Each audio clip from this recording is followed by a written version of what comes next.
of July, and it was Bastille Spoiled Day. the fun for the French. He was in a breakaway with two Frenchmen, and they were trying to beat him up. They were attacking him one after the other, and he got so fed up he took off on his own and won. To the cheers of the Spanish on Bastille Day. 3:17 the gap, and everybody back in that pack now are about to be. These are the two chasers, and I think not very far behind them. The gap is closing down. Johan van Summeren still riding wonderfully well here, trying to cause a reaction from that main field, I think. Kevin Holzman, you see, I've never seen him at the front, and I suspect he's along as the policeman. He's not here to work at all because his leaders are back in the pack, yeah. That'll be team orders. They will have a very strict tactical idea of how they want this race to unfold. Quick Step this afternoon. They've got the two men who they will count on to win. But the way Paolo Bettini has been riding, Phil, I think they know that Tom Bonan is in a great day this afternoon, and they're going to play him as their card to win.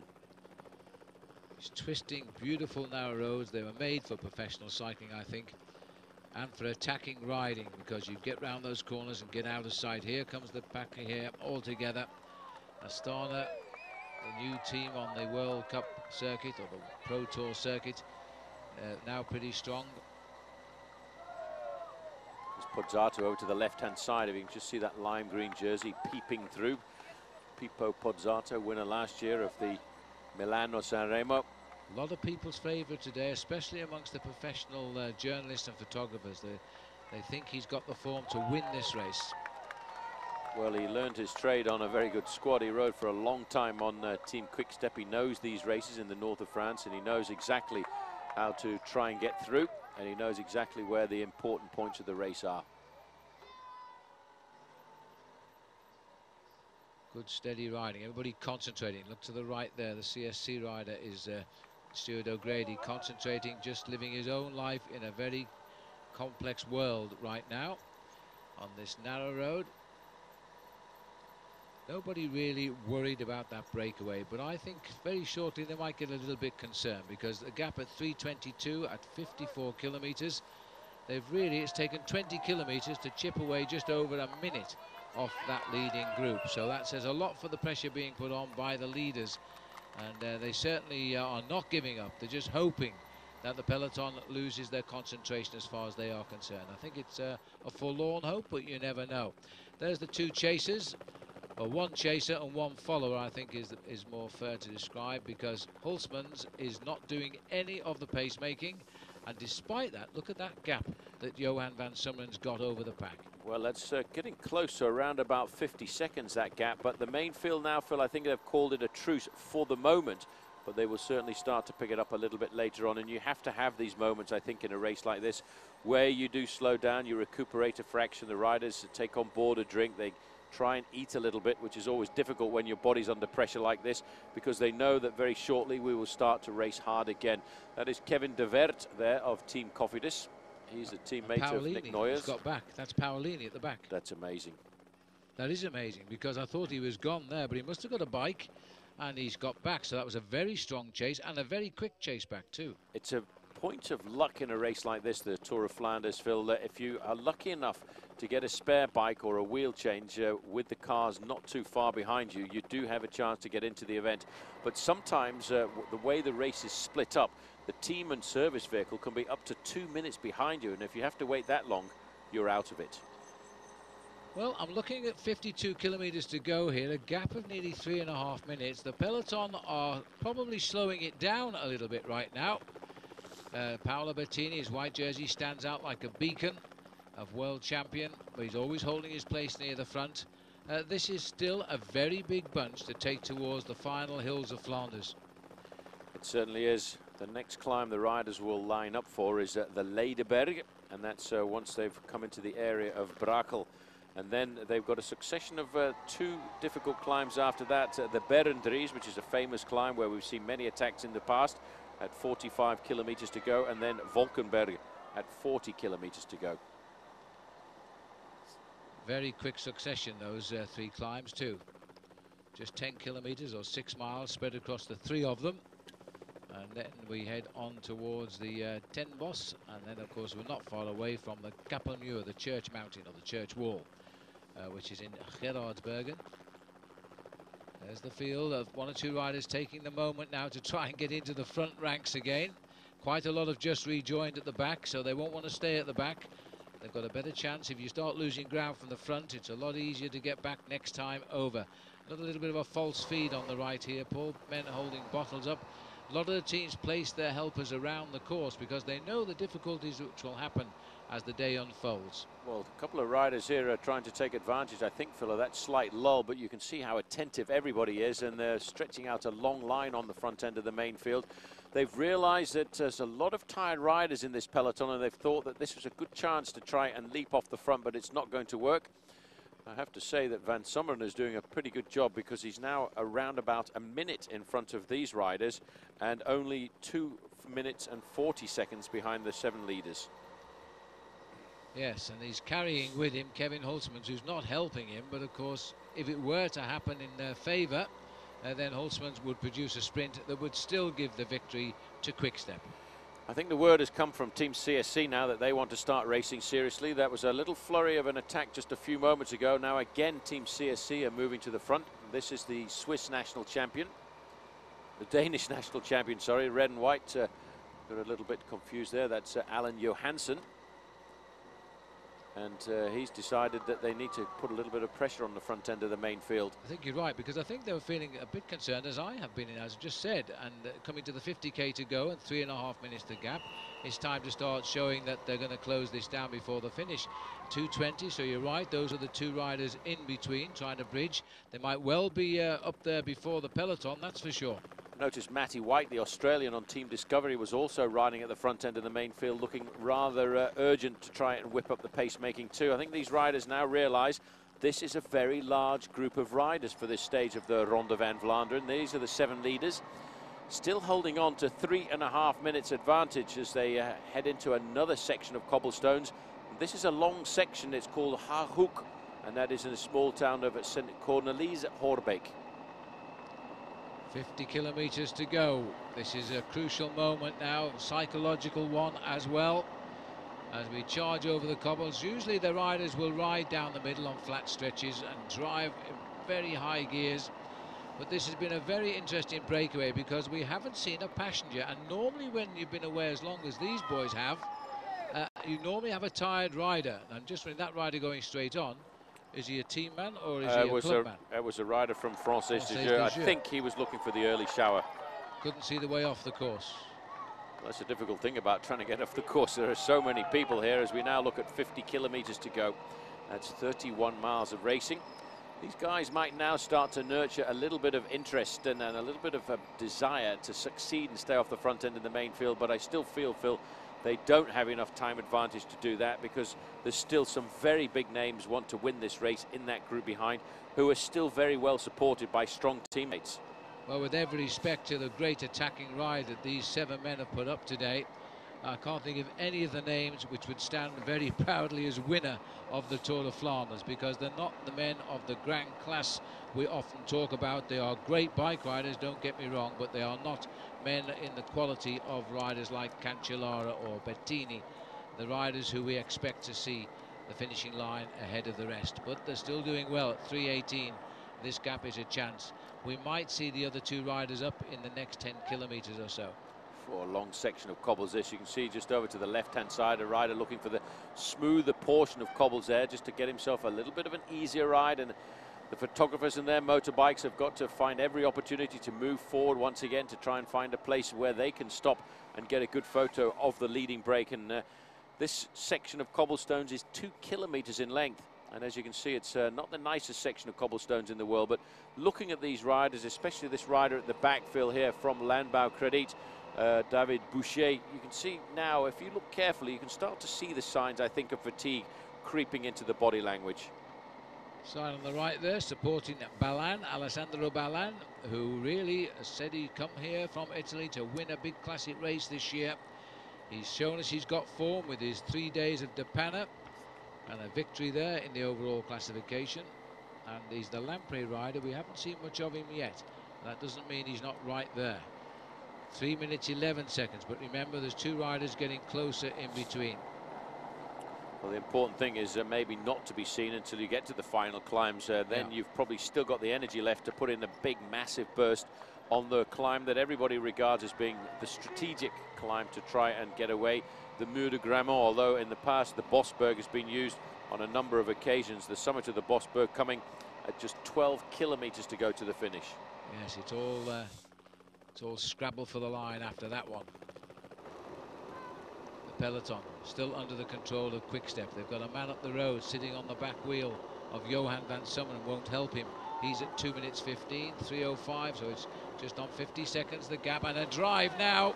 This is the move. Look at the face of Cancellara. Well, not far away there also was Peter van Petegem, so he's got himself back into the mix. Look how long this line of riders is now. Now, Phil, this is a new section of cobbles in the Ronde van Vlaanderen, and look at the gap, and O'Grady's right there as well. And look at the speed there. Pulled away 5 riders with him here. That was a huge effort by Cancellara. 48 kilometers to go, but that's for the leaders, remember. These boys are still about 4 or 5 kilometers back of those leading riders, and that was a very serious move to try and get a group away, and Frère is trying to get up as well. Well, Frère is trying to stay in contact, but this has really put the cat amongst the pigeons. That is O'Grady right up there. Peter van Petegem has gone from the back of the main field to the front, and he's now on the attack. He is actually sitting in 4th place. Well, the 2 strong men of CSC have made it, and Cancellara, a very determined move this. I wonder if he's thinking of Stuart O'Grady, who's on his 2nd wheel. The rest of the race is scrabbling here, and watch the back of the peloton because they're being stretched now. But this has been a long turn at the front by Fabien Cancellara, the winner last year at Paris-Roubaix. He's on 2 kilometre stretch of cobblestones here, and I think he's done the front for 2 kilometres as well. This is the cobblestone section called Haaghoek, and it is 2 kilometers long, and you can see the damage that a flat piece of road can do in a race like the Ronde van Vlaanderen. But look at the main field clawing their way back now. Maybe Cancellara showed his cards just a little bit too early, Phil, because the front end of the main field is about to make the junction, and you can be almost certain that there's going to be a counter move come from this. Well, the alarm bells were surely ringing there with CSC getting top 2 men. That was a planned attack. And that was the first real attack from the peloton with serious intent. Cancellara still sitting on the front there. O'Grady not going to go through. I think it was a move to try and get O'Grady into a move, and they're not going to waste his energy by calling on him to help Cancellara. Well, they haven't given up yet. You can see them whipping up the pace, just looking down. He's looking for the shadow to see whether or not there is a rider right behind him. Van Petegem is there. There's another rider moving across there from Discovery Channel. I presume that must be the man that they will count on here this afternoon, and that, of course, is going to be Stein de Volde. Next climb at the Leiberg.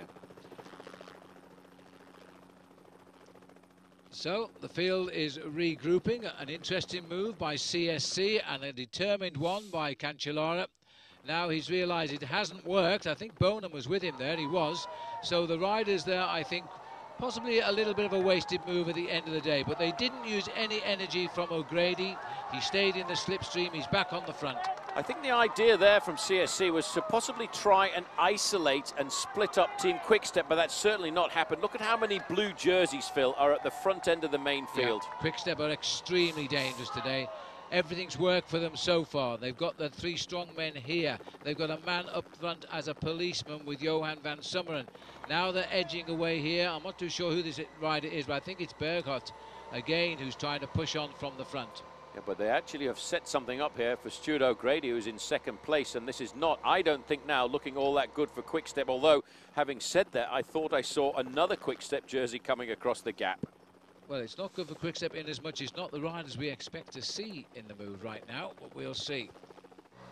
This is O'Grady having a drink, looking over his shoulder, saying, who's coming out to play? Is that Balana's moved in? Well, to 3rd wheel. Somebody's moved in, and I thought I didn't see too far away the shadow of Stegmans just in front of this group. So this is actually looking rather good, and it now looks as if, although we were doubting the tactics there of Fabien Cancellara, he's actually got the man he wanted to into a small move. And he's got trouble on the back there in the form of Michael Bogart, the Dutch national champion, also has joined this leading group. They've got a good gap here. O'Grady's got to be very happy here. And how quickly did they reach these 2? So quickly indeed. And looking back, you can see Holtzman's wondering what's going on here. Is this the right move? No. You see they've got another rider in this leading group.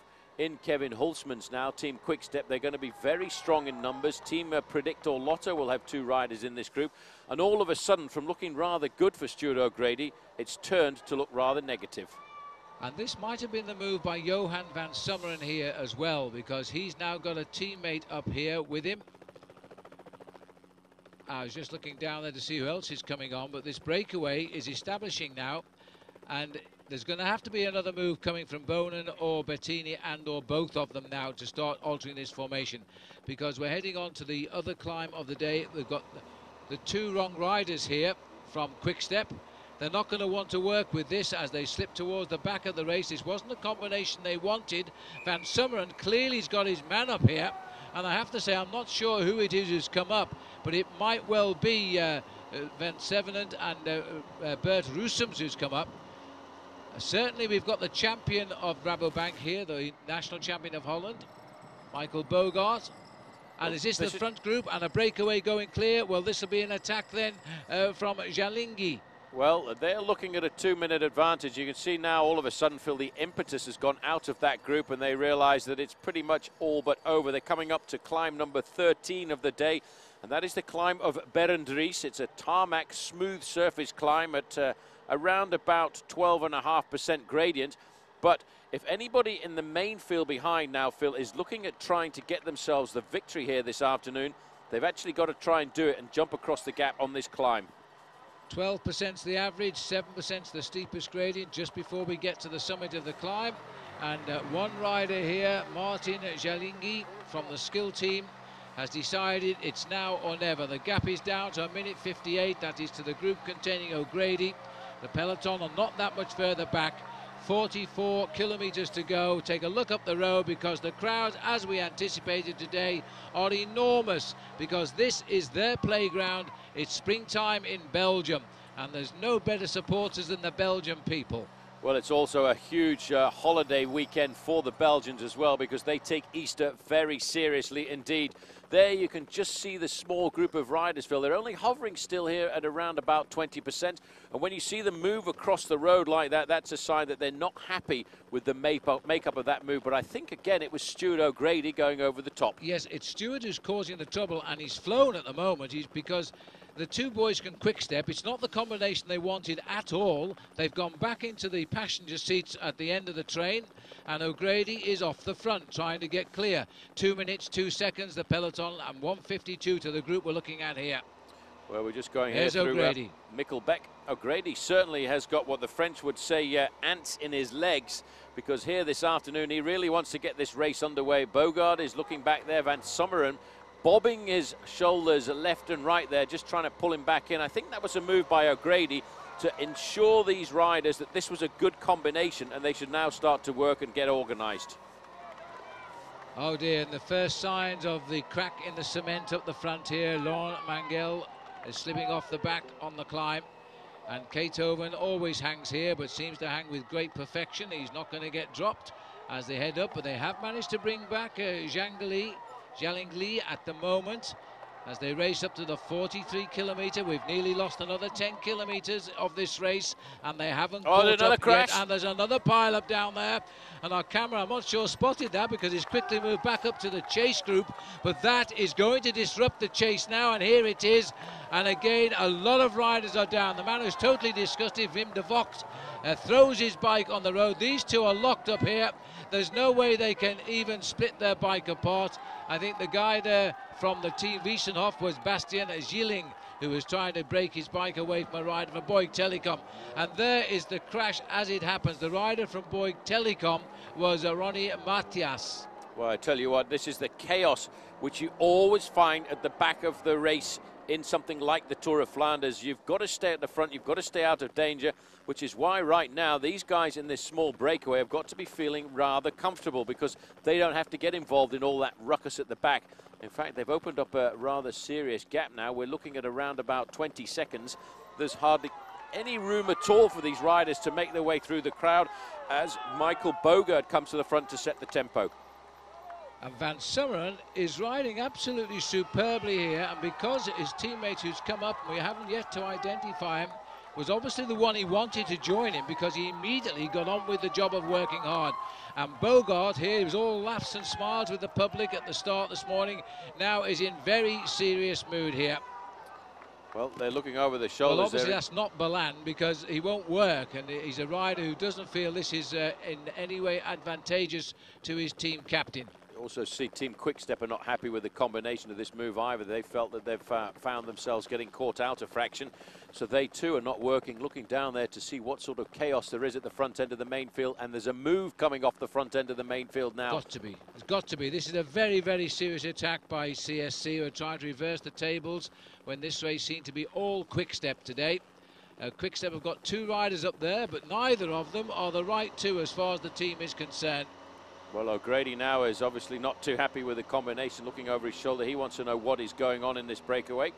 There's now all of a sudden, Phil, become an awful lot of passengers. The 2 riders from Quickstep will not contribute at all. Hulsmans is one of the riders in that group, because he was the rider who was there originally, and Gert Stegemans is the other rider from Quickstep. So Quickstep have actually got the wrong combination here. They have to try and hope that there's a regrouping and they can start with their tactics all over again. 3, 6, 7 riders chase 7 riders up front just at the moment, although the 7 up front are in a spot of bother right now. A minute 20 across the spread. It's all closing up at 41 kilometers to go. Soon they're going to be together, I think, despite some great riding by riders like O'Grady and Johan van Summeren. The peloton again recovering from another crash. It's getting ever smaller, then they freewheel a little bit, pace drops down, then they get big again, and then they all get small again on the next climb. It's unbelievable. It's like a big elastic band here this afternoon, moving forward, stretching it out, coming back together again. But every time that elastic band gets that little bit weaker. Riders now in the next 6 kilometers facing 2 more climbs. The Valkenberg will be the next one, climb 14 of the day. As they take that corner as if it wasn't even there, no loss at all in the momentum. And they will follow that up with the 10 Boss. Well, it's all systems go now as they come towards that last flurry of climbs. I just hope that O'Grady hasn't used a little bit too much energy here, because at the minute it's not going anywhere. These are the riders with Bogart at the back. They may be thinking they're going to have to rethink their tactics here. Number 8 is Kevin Hulsmans. He was the one that went away early on. Bogart wants to have a chat with the team's managing, the sporting director, to see what he should do. Leif Hoster in here as well for Predictor Lotto. They've got their man up here, but it's definitely, for a lot of teams, Phil, the wrong combination. O'Grady would have been happy if somebody like Tom Bonen had managed to get himself into this group, but there's absolutely no way this is good for Team Quickstep, and that's why those guys in the pale blue jerseys there, Phil, are actually trying to slow down the impetus in this group. Rather annoyingly, we can't identify that lamprey rider. Yes, we can now, because there's his number. Garcia Acosta just being caught by this chase group. He must have come undone on the Berendries. Yeah, and the rider in that breakaway is their sprinter, in fact, Paul, Daniela Bonatti. So he's not the rider who wants to put his weight behind that breakaway. I think if it had been Balan, it might have had a chance. Well, coming across here, you can see a group of 4 riders there. And still, it doesn't seem to be, Phil, the right combination. There is still no Tom Bonen, but there is a Paolo Bettini. Yes, Paolo Bettini is now streaking across the gap here. He's got a good little workman-like group here. Now, if Bettini gets in that break, that's going to cause a little problem for Tom Bonen. He won't quite know what he should do for the best. He can't really chase the world champion who's on his team. He'll have to wait and see, and he may not like that. But Bettini has decided he's got to get up there and help out his 2 teammates, who are Steegmans and Hulsmans. And Karsten Kroon is the other rider in there for Team CSC, so Stuart O'Grady's got some artillery coming across to help him out. But this could be the ideal move to save the race here for Team Quickstep here this afternoon, because Bettini's the kind of rider who can eat the Mur de Grammont and ride away to victory down towards the end. He had said beforehand, Phil, that he wanted to try and win this race, but he would do whatever it took to get the victory to the team, and the team is Quickstep. Well, a fine rider he is, Paolo Bettini, and Philippe Gilbert and Roussems, the other riders going across, and Gilbert. He is a man for Flanders, and he could well give a result that Belgium will be pretty happy about. It's not quite the same ring about it as Bonham, but it would be a Belgian victory. That was the important thing. I think he's almost made the contact there, but it's almost, to me, Phil, getting to a situation where this group is becoming just a little bit too large to become manageable. Once you start to get a large group in a situation like this, you then start to get passengers, riders who are not prepared to work. But the Belgians can be happy, I suppose, with the presence of Philippe Gilbert from Française des Jeux in the group. Well, we now have 11 chases here, and the world champion is one of them. Quick-Step now are in a little bit of a quandary. They're going to have to decide whether Tom Bonen can bridge on his own, but they can't bring the rest across. Stein de Volder, he's having to work very hard now for Discovery Channel, and they've called up all the artillery from Discovery Channel. They've realised they've allowed the world champion to slip away. Well, that's Matty White with the large white sunglasses on there. Now, this is what happens when all of a sudden the teams realise, uh-oh, we've made a big mistake here. We've been caught out. We've been looking for the blue jerseys of Tom Bonen, but in fact, we missed the white jersey of the world champion.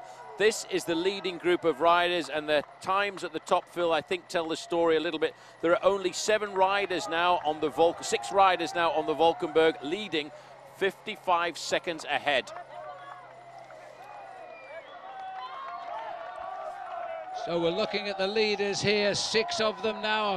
Garcia Acosta has fallen back. There are 11 chasers, including Paolo Bettini, and they are coming. There's a spread of only a couple of minutes across the field here now. This is the climb of the Valkenburg, hill number 14.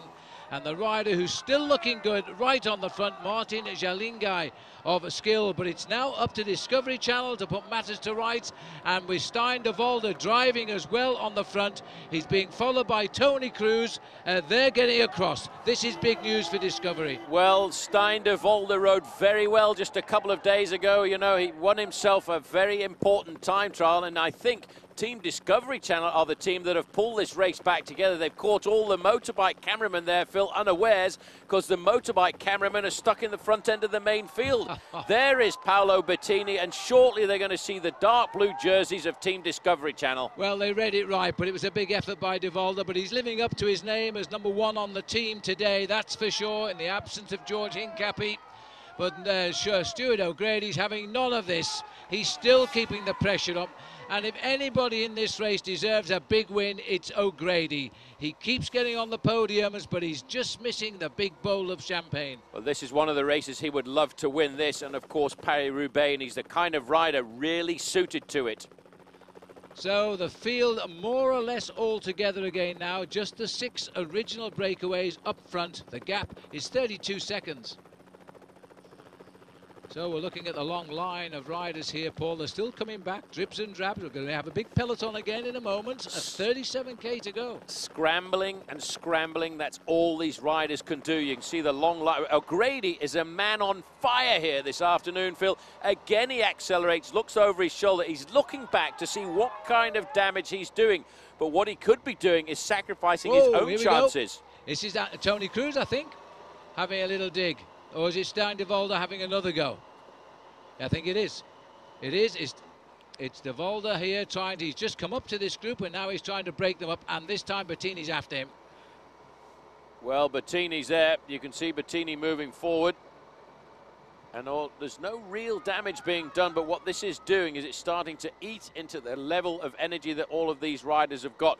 The 6 leaders, Phil, who survive, had at one stage a 12-minute advantage. Now it is just hovering on a half a minute.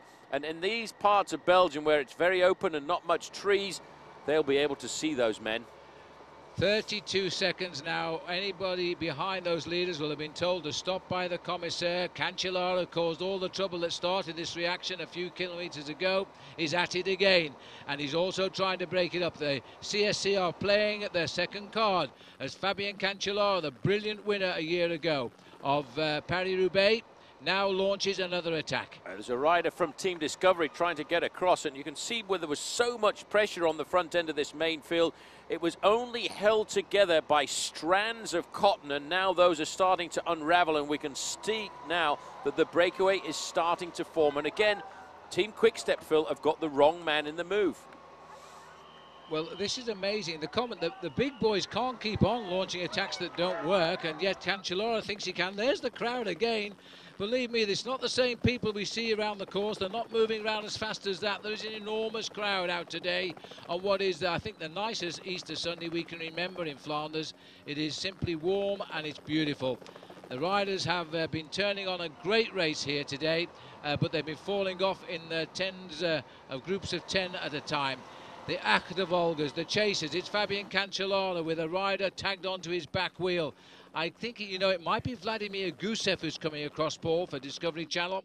He is the third card in line, but that boy has a great future. He certainly has a very great future, but so too does Fabian Cancellara. He's not really taking any prisoners at all here. Looks over his shoulder. He can see that he's doing some serious damage here. He's just 16 seconds behind that leading group of 6 riders, and when he joins them, they're going to wonder where he has come from. This is Cancellara at his very, very best. Remember, he's a time trial champion. He knows how to ride alone.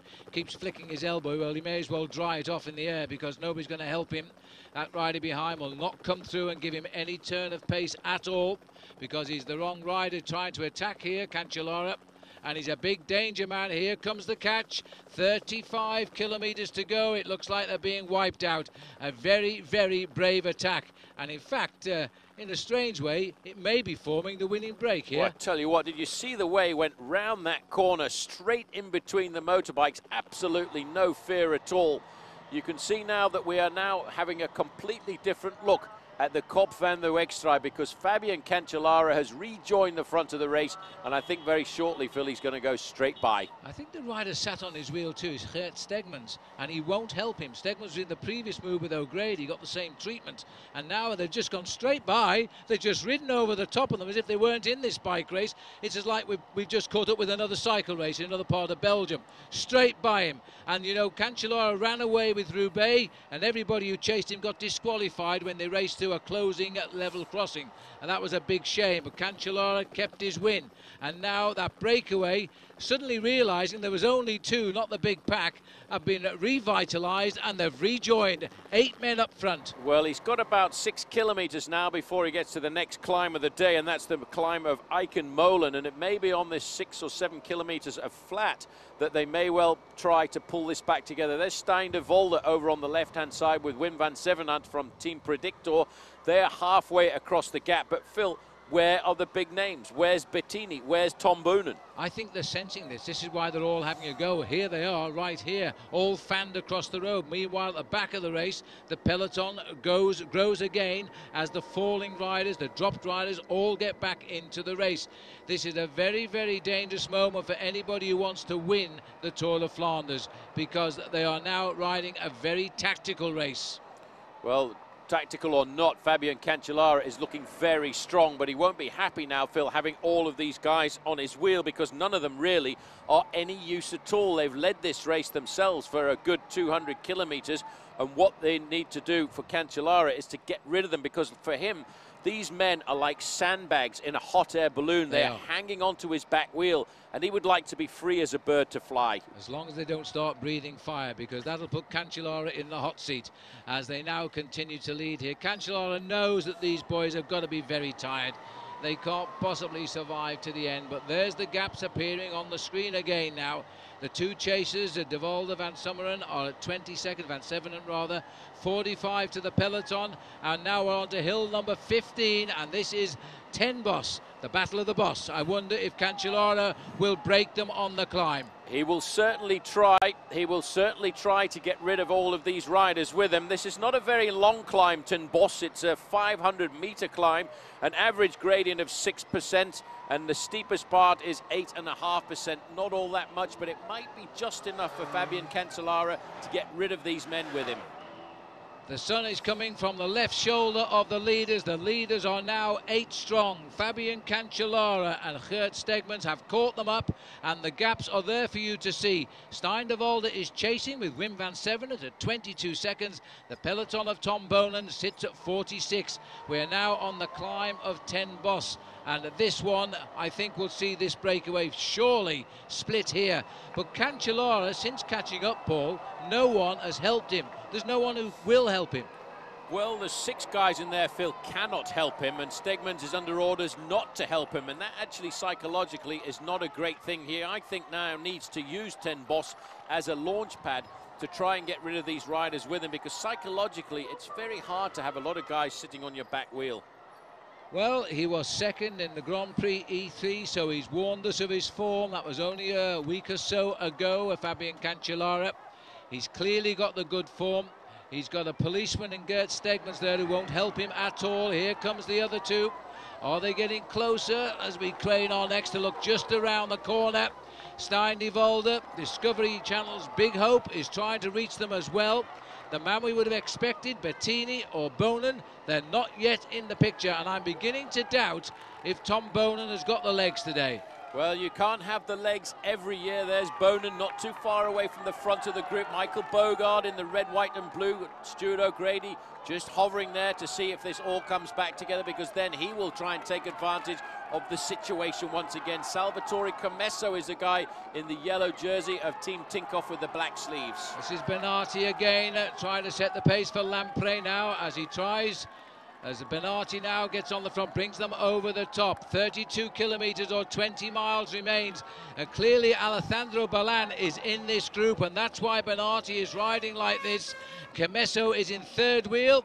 He's won a couple of stages of the Tour de France. I thought he was past his best. Maybe he's just having a great day today as he sits there right at the front end. He's doing probably his best ever at Tour of Flanders right now. Well, Cancellara swings across to the left-hand side. He's getting angry now, Phil. He knows now that Stegmans is not going to do anything at all, but that is why the teams work together. He's trying to psychologically crush Fabian Cancellara now, and Cancellara will sit up. Now, what this will do is it'll allow the other two riders to come up. This is what happens, Paul, when you catch 12 legs no longer attached to the bodies, and the other pair don't want to work with you, and that means one man stays at the top. So Cancellara now, the odds against him here, 31 kilometres to finish. This Tour of Flanders really is far from over. Just looking down the line here, these boys are just grateful to be hanging on in the line right now, I think. Sitting here at the back is David Boucher of Lambau Credit. But number 75 is Laurent Mangel. He's had a great race. The only one we've lost, sadly, is our old friend Garcia Acosta. He's been caught by the main field and probably dropped by now. His race done for the day.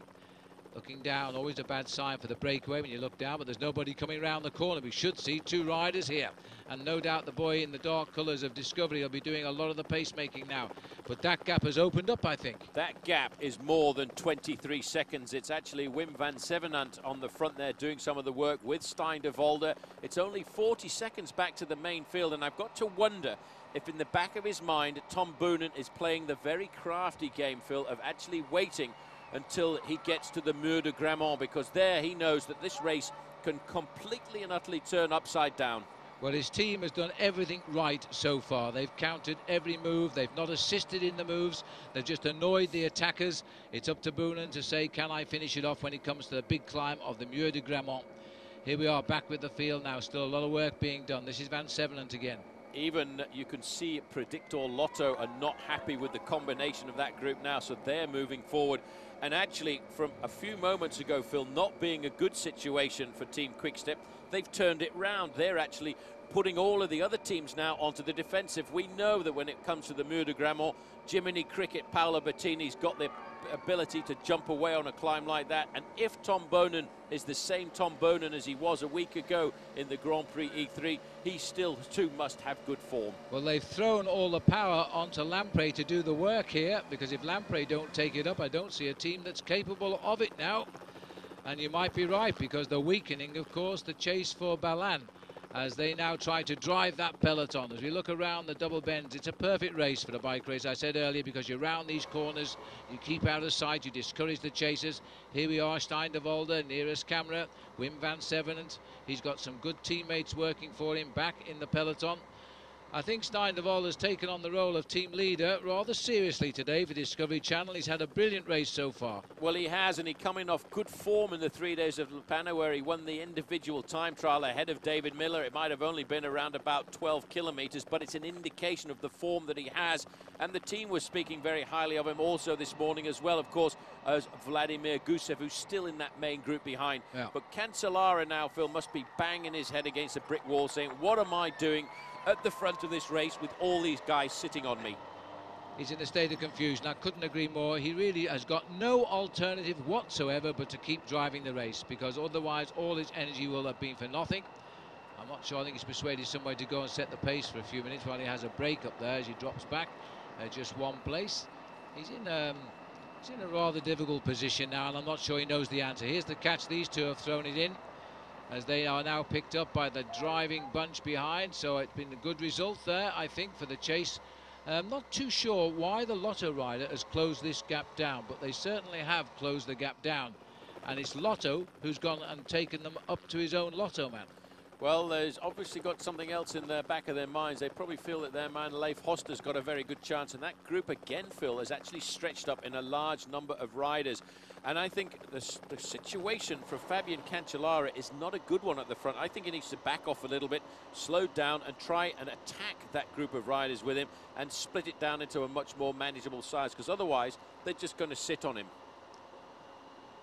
Well, Lotto again getting control of the peloton. Meanwhile, the chase here by Lotto, they're flying along the road now, just 27 kilometres from the end of the 91st Tour of Flanders. There's absolutely no indication as to who will win this race yet. None at all. Predictor Lotto there on the front. There's the world champion, Paolo Bettini. He is not a spent force at all. You can see now that this is the leading group, and still it's Fabian Cancellara, followed by Stegmans, followed by the remnants of that early morning breakaway. 26 kilometres left. The gap is 45 seconds. They're pegged now. And I'm just wondering if there's any fits of inspiration going to come from these very tired riders from the day-long breakaway here. They've been away now for approaching 200 kilometres. And they've a right to feel tired. Tom Bonan, simply the best, says the sign. Well, we'll have to say, is he? Because right now we haven't seen Tom. He's certainly tried to be part of this race, but mysteriously he's dropped back off the sharp end.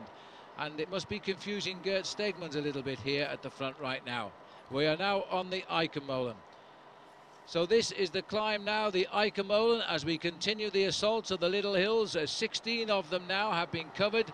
The breakaway still being driven on by Fabian Cancellara with a little bit of help from Gert Stegmans at the front. And the catch behind has been accomplished. Steindl and Van Summeren are back in the bunch. The gap, Paul, 45 seconds. Now, will we see a move on this climb by someone? Well, as far as I'm concerned, if Fabian Cancellara wants to do something now, he's got to take the opportunity of this climb. He's got to drop back a little bit. If he rides tempo on the front, these riders will recover and they'll recuperate a little bit and they'll just stay on his wheel, and psychologically that's not good. Stegmans is playing with him here. He's just sitting there. Stegmans is a strong rider in the blue jersey there of Quick Step, and psychologically it's a drain for Cancellara. To win this race, Phil, he's got to try and go clear now. Well, the narrow roads here, the twists and turns, the trees bursting in bud and spring flowers. This is very definitely a different Tour of Flanders today. And surprisingly, Predictor Lotto have had a brilliant race, even without Robbie McEwen, who I'm sure is watching this on television, actually, because he lives on the course. 26 kilometres to go. 21 seconds is the gap, and it's again Johan Van Summeren who has got 10 pairs of legs on him today. Look at that, though. 21 seconds is now the gap, and in 10 kilometres time, 10 kilometres time from where we are now is the famous Mur de Grammont. That is probably what Tom Bonan and Paolo Bettini are thinking about, because the main field are not very far behind at all. Cancellara has got some bad tactics in his head. 25 kilometres. We're back up with the leaders now. Last man continually is Laurent Mangel, while the peloton is being driven on by Fabian Cancellara, the man who last year rode brilliantly alone to the finish of Paris-Roubaix. But there's no way he can ride alone to the finish, I don't think, today. There's the Muir. It's 8.7 kilometres away. Will they survive to it, one might ask?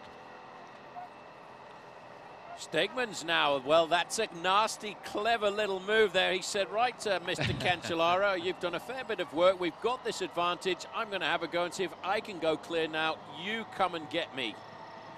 Well, this is a great race at the front. I'm not sure if anybody's combination of tactics is working out just now, because we're not going very far away from the peloton. But if it does stay like this within 30 seconds, there will be a major explosion on the wall, the church wall, which is the name for the Muurkapelle, and then we'll see as they go around this left-hander now. Boy, the rider at the back just hanging on in there. The boys at the front trying to drive away from them. 25 kilometres the banner. There's the peloton. It's a massive peloton. It has been down to about 50, 60 riders. It swells back up to more than 100. Despite the fact they leave them lying on the road, they get up and they come back. This is a man's race. This is a fighter's race, and that's why you have to get up when you go down onto the road and onto the gravel like that, because you know this is the Ronde van Vlaanderen, and you know what a great race it is. It's a race of courage. There are the leaders, and it's less than half a minute now to the front end of the main field, who are taking these guys very seriously. Cancellara has absolutely no friends in this group at all. I don't blame the 6 guys who are sitting at the backfield, because they cannot work anymore with a flying man from Switzerland. Stegmans is playing the real clever, nasty game of a strong team. He's thinking about 2 things in the back of his mind. I don't want Cancellara to succeed because I want Bettini to win, or I want Boonen to win. Or I want me to win. Maybe. I might be saying that at this stage, and it would be an incredible victory for Geert Stegmans, 26.5 years of age. He's had a 5th in Kuurne Brussels-Kern in this year. He had 7th in Hepvolk, but he's never been a winner. And we are talking of the Tour of Flanders right now. Well, he did win a race just a couple of days ago. He won the 3rd stage, of course, of the 3 days of La Panne. So he's got great form, but he's never been the big winner on the big days because he's had to look out for men like Boonen. He's had 2 wins, in fact, this year, because he won a stage of the Tour de Algarve in Portugal. And I would be very surprised if the weather wasn't the same as it is today, because spring comes to Portugal a little bit quicker than it does to Belgium. We're normally used to trying on our 3rd pair of white socks by day 2 in Belgium, with the rain and the dirt and the coal, but not so today. It is idyllic. Best part of the world to be, I think. 23 seconds the gap. An awful lot of work being done, but at the moment, they're making no impression. Well, 23 seconds at speeds like this is around about 300 meters. That's not very much at all. If they get a nice straight piece of road, they will see that leading group of what is 8 riders. But obviously, Predictor Lotto feel that their man, Leif Hoster, is in good form. They're trying to set this race up now for a battle and a showdown on the slopes of the Muur de Grammont, and the last nasty little bit of the climate, which continues up over the top, called the Kapelmuur. Yes, and wouldn't that make Discovery Channel upset if Leif Hoster was to deliver the winning blow today, because he left their team to go to Predictor Lotto. 27 seconds, it's just hovering around about mano-mano here, nobody pulling away from anybody. 23 kilometres, 2 more have been clipped off. The crowd are still standing here. The minute this race goes by, back onto television in the house to see who's going to win this race. And as I said earlier, there's no indication as to who's going to win it. It may not be that breakaway. I think we are going to see one of the biggest explosions in the history of Flanders on the Muur de Grammont very shortly.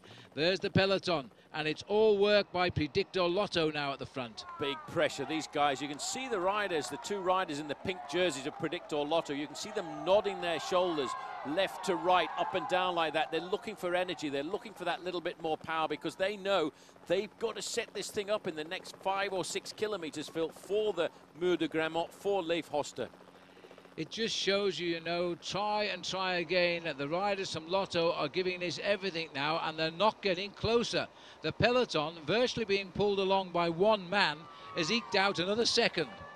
Well, it's all going to be a real game of poker now as they try to do whatever they can. They're just pegging them, and that's an amazing ride, you have to say, by Fabian Cancellara, because he is doing that work on the front all by himself with absolutely no help at all. The other guys in the group with him are trying to wonder, how are we going to get over the top of the Muur de Grammont? They are gambling. One thing's for sure now, they are gambling that they can contain that breakaway until they get their chance on the climb. Strong men go for everything on the climb, and they've got to hope that the gap doesn't grow too big, that they can't shut it down over the top. There's no doubt Predictor Lotto now are trying to put all their eggs into the Leif Hoss basket here, and put him in a position to get away on the climb. Bonen, is he going well? Is he going bad? We simply don't know. We certainly believe he's waiting now to pounce on the climb of the Muur.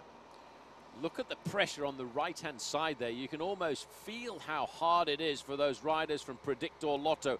Moving up, Pippo Pozzato's not too far away either. You know, he's not had to do an awful lot of work, Phil. No. I reckon there are probably half a dozen or 8 riders in the main field who on the Muur de Grammont can ride across that 25-second gap quite easily. Well, one thing's for sure, there won't be a group like this that goes over the top. The breakaway that's been out all day will probably drop back very violently. And will Gert Stegmans try to go it alone and fly the flag all the way for Quick-Step? Has Cancellara got the legs to go with any move that will come after all of the effort he's put in to try and make this break succeed? At the moment, they're still nosing ahead. And 25 seconds, if they went up onto the climb with 45 seconds, we might have a very different result at the finish. But with 20 or 25 seconds, it's certainly far from over. This is not an insurmountable gap that these riders are holding on to. And again, it's still only one man, Phil, maintaining that gap as another second gets shaved off. These time gaps, by the way, are brought to us by GPS. The GPS on the leading motorbike and on the motorbike which is filming the main field behind. So it gives us a great indication, maybe not of the exact distance between these riders, but of the trend. And the trend is now coming down. Suddenly a reversal. What happened there? 3 seconds gone, 22 seconds. Still the same 2 boys chasing on the front here. At the front, the others are waiting for their turn. Bogart still very much a danger man in the red-topped jersey as champion of the Netherlands there. Still, it's getting nervous. It's 22 seconds, so we're right now into the outskirts of Gerardsbergen. We've just been through the small town of Deftinge, which is the hometown of a very good friend and former teammate of mine, Ferdi van den Houten, and it's then leaving the riders around about 5 kilometers to the start of the Muur. And while we're talking about teammates, Paul, what about Freddy de Martele, a policeman on the race today, driving the top people around? He was a teammate of Paul's, and he was once the man who was disqualified after beating Greg LeMond to the World Junior Championship. I think it was 1979. Yeah, that was a sad story for Kenny because he actually went around the outside of some plastic bollards and they said he hadn't taken the correct race route and he was relegated into second place. Greg LeMond, the winner on that occasion. But that year, Kenny de Martele did win himself a world title. It was on the track in the points race. Revenge is sweet then. There we are. There is the chapel at the top of the wall, the Muur. And now that is a little bit of the elevation because we're on the flat roads right below our cameras and heading towards Gerardsbergen. 17 seconds the gap. You know, this could be uncanny. They could all hit the wall together here. Well, I don't mean that quite literally. I was wondering about that. I don't think we want any of these riders to actually hit the wall, and that's certainly a well-known cycling phrase, because if you get it wrong and you haven't eaten on a day like this, you can just completely and utterly walk into glucose exhaustion. You can see Matty White there. Matty White having a great ride in the middle there with the big white sunglasses on. So obviously he still thinks that his man Stein de Volder's got a very good chance. Phil, it's 14 seconds now. There's a crash again, and it looks like the leader of Astana has gone down. It is. Igor Abakumov. Well, has just clipped that gutter, I think. Ouch, it's on the left of our picture there. Just saw him falling. That's an indication for a nasty fall. All of these guys are absolutely on the rivet. They're just holding and looking at the wheel in front of them, hoping to survive and hoping they're not going to crack before the Muur de Grammont. Here's big Matty White now. Now there is a tough bike rider. Indeed there is, and he's riding on the best team in the world as far as Matty White is concerned. He loves riding for Discovery Channel. He gives 110% of effort, and at 19 kilometers to go, and he's driving at the front of the Tour of Flanders, he's clearly feeling very, very good and confident that Stein de Volder may have the final say. 10 seconds the gap, and it's all down to Matt White at the moment. And it's all down to a very big peloton at this stage of the Ronde van Vlaanderen. But if you look at that long length, this is going to be chaos coming into Grammont. The crowd are absolutely huge. A lot of people nowadays don't even go to the finish line here in Merbeek. They want to go to see the race on the big screen in the town square of Grammont. And that's halfway up before the riders actually kick up to the Capelmuur. Fabian Cancellara, well, I do have to question his tactics here this afternoon, Phil, because there is the main field. He's lost an awful lot of energy in this. He's left it all over the Flanders hillside. He's going to look over his shoulder in a moment, and they're right behind him at 18 kilometers to go. We are in the streets of Gerardsbergen. We'll race right across the centre through a precinct reserved normally for pedestrians. Make the left turn, we're on the wall. The cars can't go that way. They'll be sent a totally different route. Look at that. As we go over the river bridge here, we are all together. Looking down from the helicopter, there is the breakaway, and they are all together at the foot of the wall. I can't believe it. The peloton have been led up by Matthew White of Team Discovery Channel, and the peloton is a Group A. 17 kilometers to go. The wall is going to be a free-for-all. Well, the colour at the front end of the peloton has once again changed, Phil Liggett, and look at that. In fourth place there is Tom Boonen. Second place, Oscar Freire. This is absolutely remarkable. This is the town of Gerardsbergen. They have come up at an unbelievable lick of speed. Uncanny, isn't it? Freire is there as well. This is going to be a ripper, as the Australians would say, once they get onto the cobbles of the Muur. The Kapelmuur, the Chapel Wall, call it what you will, it's the same road we've always used. As Oscar Freire gets to see it first, and no Spanish guy has ever stood on the podium in any position in the Tour of Flanders.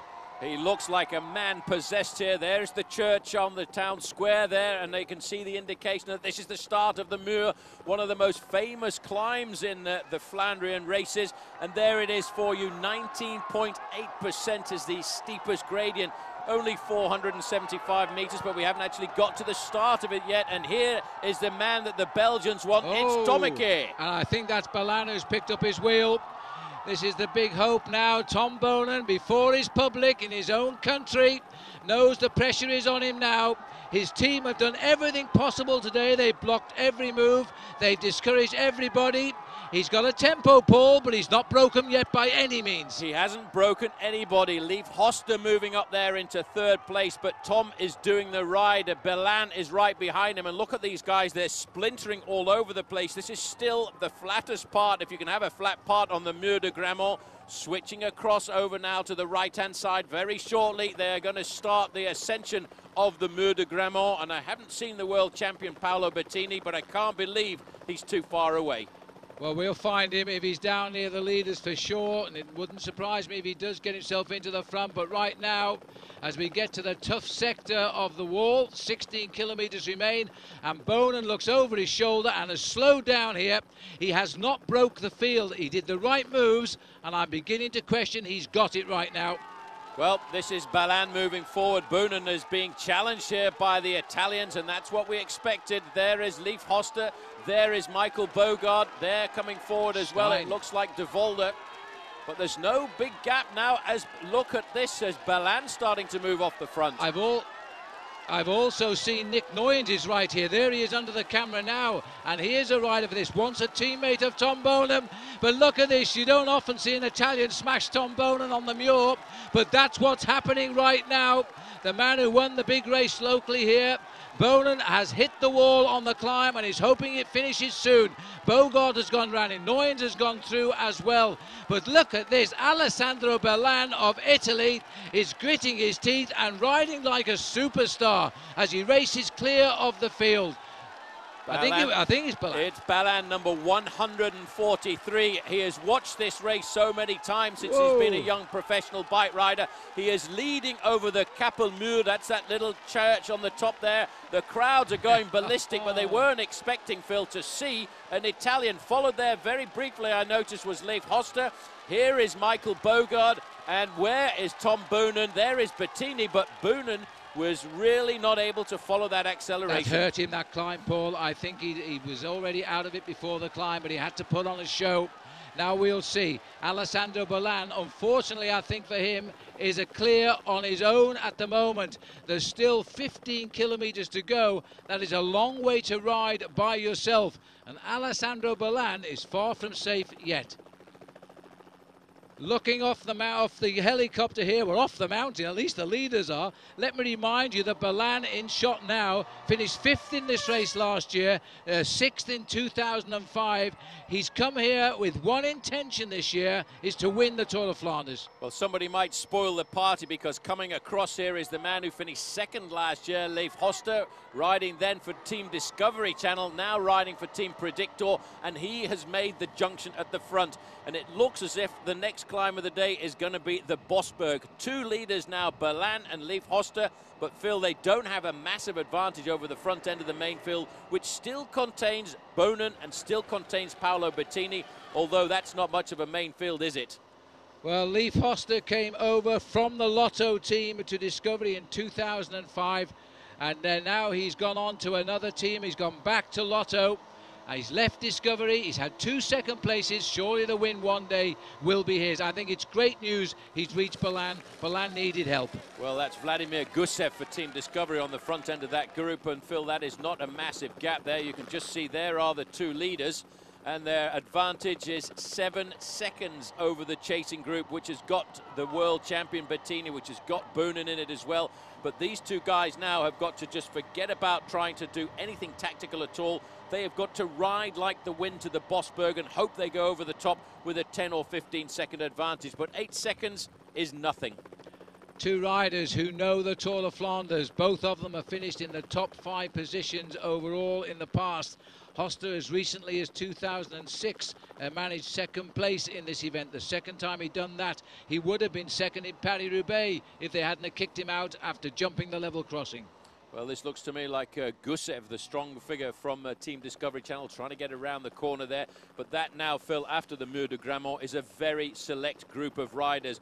Only one more climb left, a famous climb of the Bosberg. Not very long at 1 kilometre, 400 metres of cobblestones, but 11%. And after almost 6 hours in the saddle, it's going to hurt. And who will be boss of the Bosberg? A Belgian or an Italian? Or will there be somebody else creeping up from behind? I think the peloton is going to be in a state of regrouping, as it has over all of the climbs. But look at this, Leif Hoster knows when he's clear of the field now.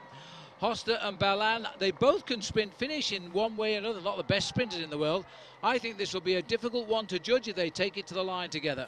Well, they haven't got to the line yet. I would have to say that Leif Hoster will be more motivated, but I think Balan has maybe got the edge on him, but there's the move. And I think that's Pozzato going clear in the lime green of Liquigas. Well, if that is Pozzato, he is the people's favourite, or the professionals' favourite, shall we say. They thought he might pull it off today. There's a hesitation. Sitting at the back here, looking over his shoulder, is Bogart. On his left there is O'Grady. I think he's played his cards as well. 13 kilometres to go. That field is regrouping, Paul, and they are slowing down. The 2 riders up front are pulling clear of everybody except one man. He looks like the riding style of Felipe Pozzato. Well, he's seen the danger. It is. He knows the move. He knows that he's got to make the contact before they start the climb of the Bosberg. He's looking at trying to pull back around about a 10-second gap. There's the 2 leaders. Leif Hoster taking a little bit of a breather now, and there in the trees you can see the start of the cobbles. This has been an unbelievable race here this afternoon. Leif Hoster just spraying a little bit of cold water onto his legs there, Phil, just trying to snap that little bit more energy out of them. Here's the boss of the Bosberg. Who is it? Is it going to be Pozzato, who's 3rd on the road at the moment by just a few seconds? We are looking now at the lowest Bosberg here. This is the last climb, the one they often use when they springboard to victory. It is Balan setting the pace on Leif Hoster, and not very far behind, just on 20 seconds, is Filippo Pozzato, and then come the big chase. This is the end of the climbs now. Here comes Pozzato. And there is the rest of the group that's got Bonin and Bettini in it. But these 2 riders now are looking up the road in front of them. Balan is doing the majority of the pace-making. This is going to be a very difficult one for the Belgians, because they will be hoping now that if their man Tom Bonin can't win, that Leif Hoster's going to come up with the goods. There is Stuart O'Grady. He was in a breakaway earlier on here this afternoon, but I think Pozzato is not going to get across the gap. He's going to get pulled back.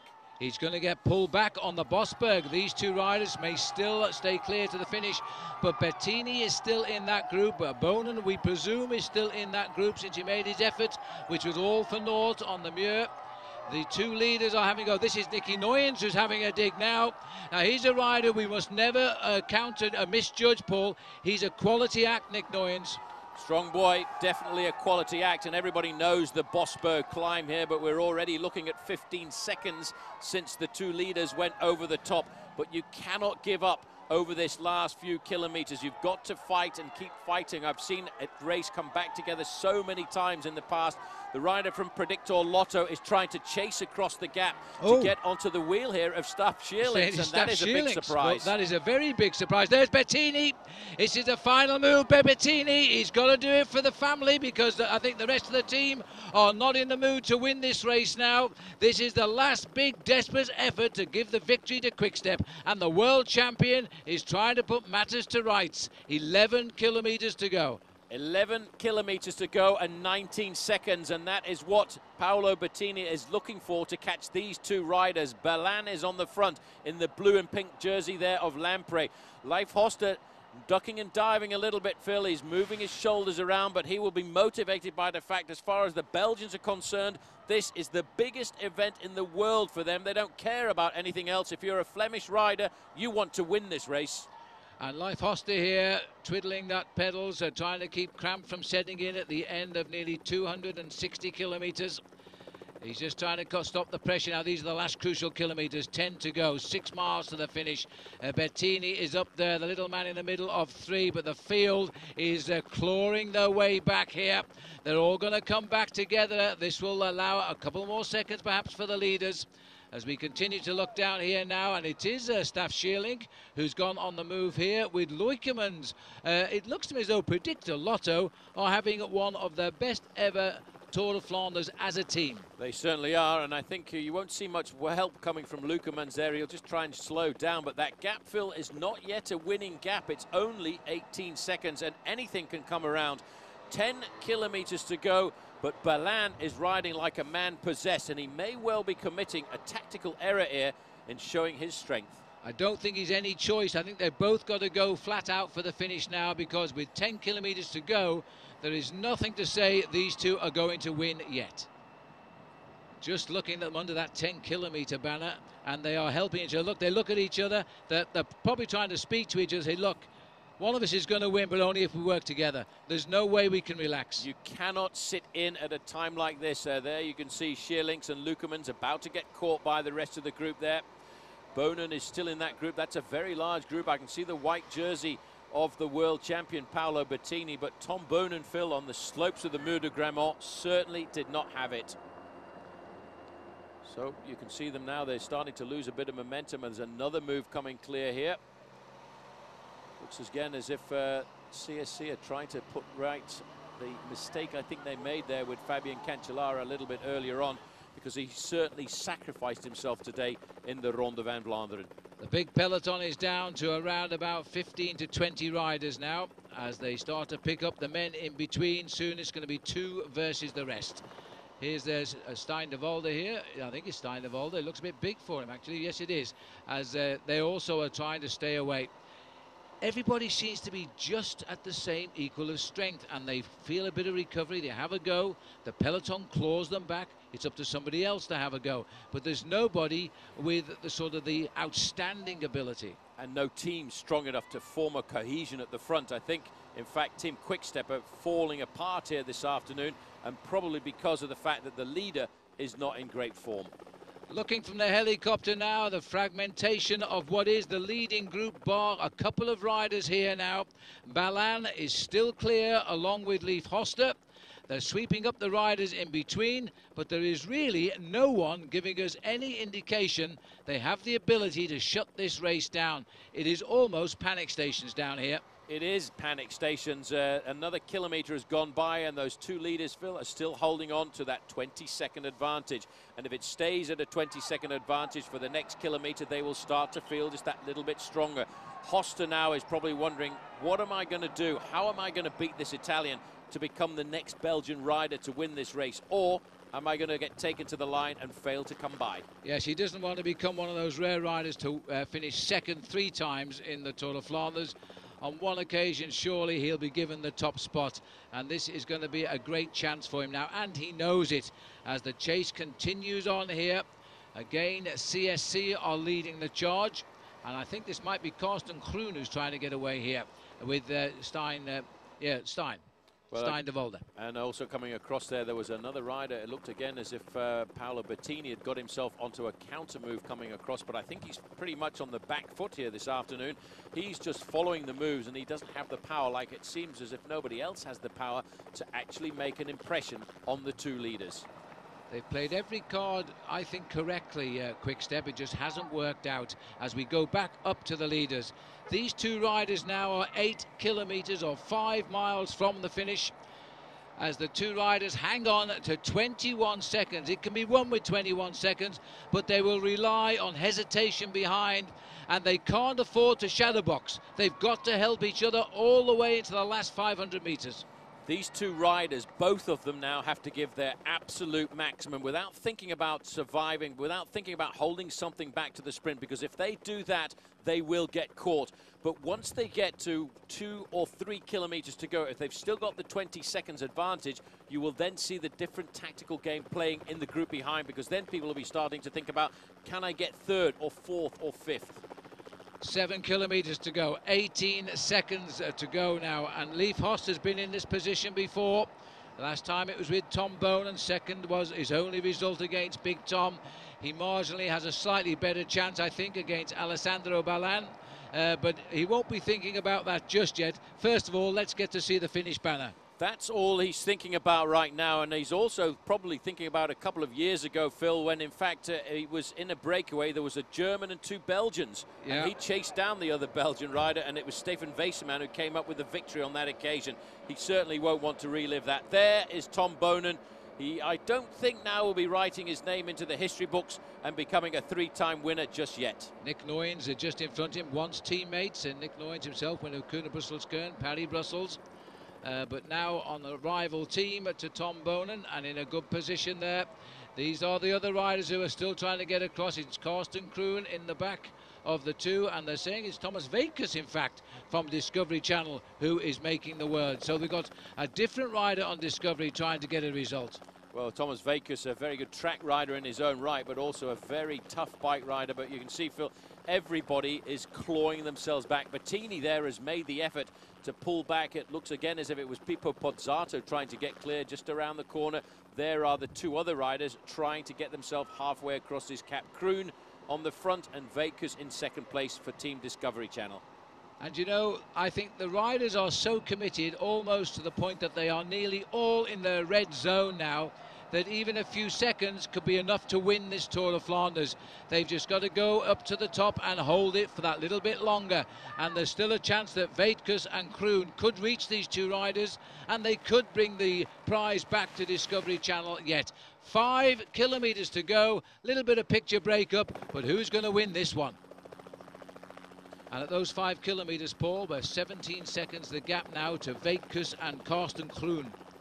I have to say, Ballan looks absolutely impressive here, and I have to think that Leif Hossard is just that little bit weaker. You can see the smooth pedaling style there of the man in second position. He looks calm and collected. He looks relaxed, where the laboured style of the Belgian rider when he comes to the front is just to try and give the Italian a little bit of help, to try and make sure that they hold on to at least a couple of seconds of that 17 that they had with 5 kilometres to go. But now, Phil, they're not too far away from the outskirts of Ninove, and after Ninove, it's Meerbeke. And it looks to me as though the Belgian people are going to line the route all the way to the finish over this last 5 kilometres as they cheer these riders on what has been a brilliantly aggressive Tour of Flanders. The 91st running of the race, and an Italian is trying to win it desperately here at the moment. The last Italian to win, by the way, that was our old friend Andrea Taffi back in 2002. So it's time for a change, perhaps. Here is the quality group. We're calling it group number 3 because 2 riders are in between. Number 31 is Stuart O'Grady. I think he's played his cards now. He's run out of puff. So too Nick Noyens, the third man up here, number 91. and Bjorn Leukeman's there too. This is now the gap at 4 kilometers to go. The two leaders have 13 seconds. This could well come together as they turn into the home straight. Well, Leif Hoster on the front now seems to recover a fraction. He's got a strange style. He's bent straight over those handlebars. He's trying to get the legs round as much as possible. Look how relaxed Balin looks. He was formidable just last week in the 3 days of La Panna. He didn't worry about trying to win the first stage. All he worried about was winning the overall. Well, get out of the way if I was you, my dear and madam, because these guys come along here at about 60 kilometers an hour. Kroon looks over his shoulder.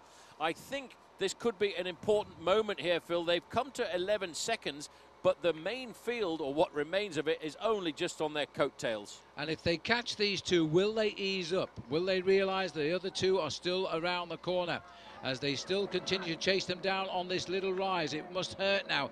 Bettini still looking around here, still waiting just in case. It is now 3 kilometers from the finish, and these are the chase group, and they are looking at each other as the two leaders go under that 3 kilometer banner. Host and Balin, 11 seconds to Veikkus and Carsten Kroon, and about 13 to the field. 11 seconds, Phil, at this speed is around about 150 meters. You could almost reach out with your arm if you had a long enough arm and touch those two riders. But because they've been in the saddle now for 6.5 hours almost, they just cannot shut it down. And I think the main field have shut down a fraction, although again, two more riders just trying to get across here to Kroon and Veikkus.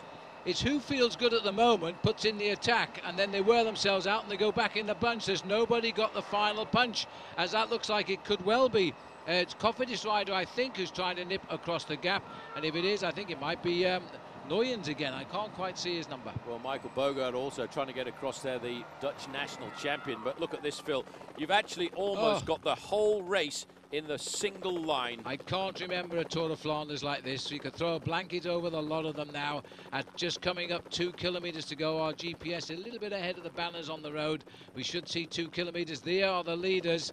And very soon, and there is the banner, we are under it, 2 kilometers, that's about 1 and a bit miles, 1.5 miles, slightly less than that for these two riders, slightly uphill finish. They can't even use breath to speak to each other. They've got to drive on. Veikkus and Kroon are driving on. They're being joined by 2 more riders coming across the gap, but anybody behind could still get up. Anybody behind could get up if those 2 riders in the front start to mess around a fraction. Veikkus looks across here at Carsten Kroon as if to say, well, what do we do? Do we wait? Do we wait for these 2 guys to come? One of those guys is a teammate of mine. The race motorbike now is moving uphill, clearing the gap, getting everybody out of the way. Leif Hoster sits up, tries to get some big breaths into his lungs, tries to get a little bit more oxygen because he knows today he's got a chance of a lifetime. But I wonder, can he beat Balin? Because Balin looks so fresh. He does, and the way he broke on the climb there, the Mur de Grammont, he broke so strongly, but remember, Hoster caught him up. That's the kilometre flag above the head, a quick check, a shake of the head there by Hoster. He doesn't want to be second for a 3rd time, but he can't afford to do this. They will be on him. There's no way these 2 are safe. There is no safe haven until they get to the finish line when everything is as close as this. And Balin sits in front. He's not going to get any help now at all from Leif Hoster, who's just going to sit there. I thought when he got second the first time he would have no chance at a second shot. He got second last year. I thought, well, he'll definitely never see a second place again. And here he is, coming to the finish, déjà vu. Just a different rider in front of him. It's not Bonen, it is Balin. Well, at least the initials the same, as they now are looking for the finish. There's a right turn coming up, slightly uphill. Hoster is so desperate inside to win this race, he won't go through. 500 meters to go. He's been into this situation before. He's now looking right in front of him. The group are only at 10 seconds. If we look back right now, Phil, we would see them. And I reckon this race car has got to get out of the gap pretty smartest, but Balin is still in first position. Well, and now Hoster is going to gamble on this one. We can't tell you where the chase is, but everybody's going to freak. Here it comes, and that is Veikkus. There's the pack behind him with Bogart. And now the sprint from Leif Hoster. 2 times I finished second, but not a 3rd time. It is 3rd time lucky for Leif Hoster. Johan Brunel gave this man to Predictor Lotto. That was a mistake, and Balin has come back on the line. Balin has stolen it on the line. What a brilliant ride that was, and I was just building up Hoster. Alessandro Ballan becomes the first Italian to win this race since Andrea Taffi in 2002. Paul, that was a finish. I was on your side there, Phil. I was absolutely convinced that Hoster at this time was going to do it, but all of a sudden, Hoster started to fail down towards the end. The energy was flowing away from his body, and that last little kick gave it to the Italian, and how is that for a man who is very happy indeed? And what a huge win for Lampre. They finally get a victory in this event, which they've always supported. Terrific win. So the man that won the 3 days of Depana just down the road here on the coast has got the form that's given him the Tour of Flanders. An absolutely superb ride at 27 years of age. 5th last year, 6th in 05. Now he is #1. It'll take a little while to sink in, this one. It certainly will, and I always thought he looked good, but you never know in a two-man sprint, Phil. It can go absolutely any way.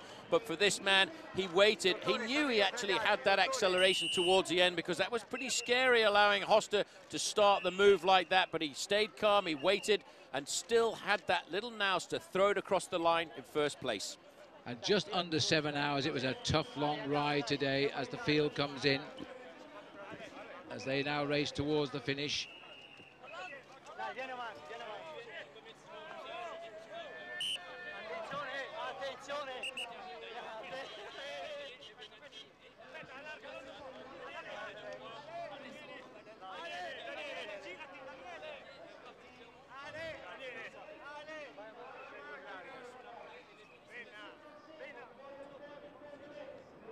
Well, there's the sprint for you. It looked at that moment when Hoster made the jump. He had walked this race. He'd saved all his strength for one big effort. I'm not even so sure that Ballan didn't think he'd lost. And then suddenly he must have sensed Hoster was running out of steam. And up came the move on the right. A final thrust of the bike. And an Italian has won the Tour of Flanders. Alessandro Ballan gets the biggest win of his life here. And there's a question there. You never say die until the line is reached. I think poor old Leif Hoster felt at this moment he got it, and then he felt those legs of 160 miles in them came hitting him in the face. And the happy smile there of Alessandro Ballan, a bang of the handlebars from Hoster. He's just finished second for a 3rd time. So there is the result. Ballan, Hoster, Paolini, who had that flat tyre, got back, finished 3rd. He beat Kroon to the line ahead of Gusev, who's there again with a great finish, a star of the future for sure. Vaitkus held on for 6th, Nick Noy in 7th, right down to the top 10, completed by the Australian Stuart O'Grady. But this is the rider who has been reserved for all of the hugs and kisses today. Lampre, we know we come to this race over the years. Lampre often stay in the same hotel as we do. We watch them wash the bikes. We watch them go home with their tail between the legs and clean the bikes for another day. Today, there'll be champagne for those bicycles because they finally got the winner on their team.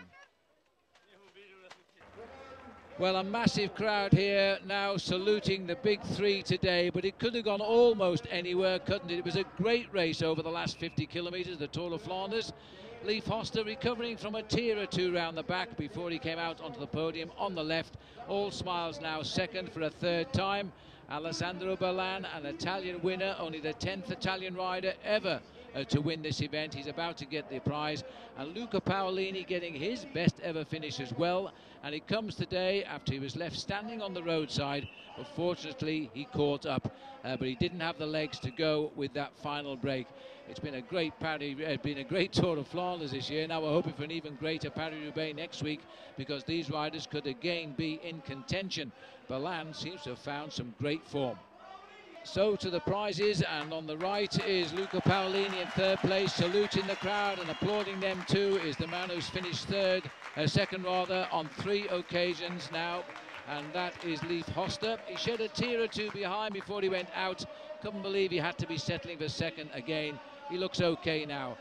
And the first Italian and only the 10th Italian ever to win the Tour of Flanders, Alessandro Ballan, gets on the highest step and he salutes the crowd. It was a great win. I honestly I think he was beaten at 300 metres to go, and then he sensed Hoster just didn't have it to take it home, and he produced the kick that gave him the final victory. So a good victory for Alessandro Ballan, who's had a rather marvellous week here in Belgium, having also won the 3 days of Depana. So there they are, confirmed on the podium, an Italian, two Italians indeed. Paolini getting his best ever third place finish here in Flanders, and Balan giving Lamprey their first ever victory in this event as well. So remember that just coming in behind, a lot of riders today, but Balan, I think everybody was fully committed. There was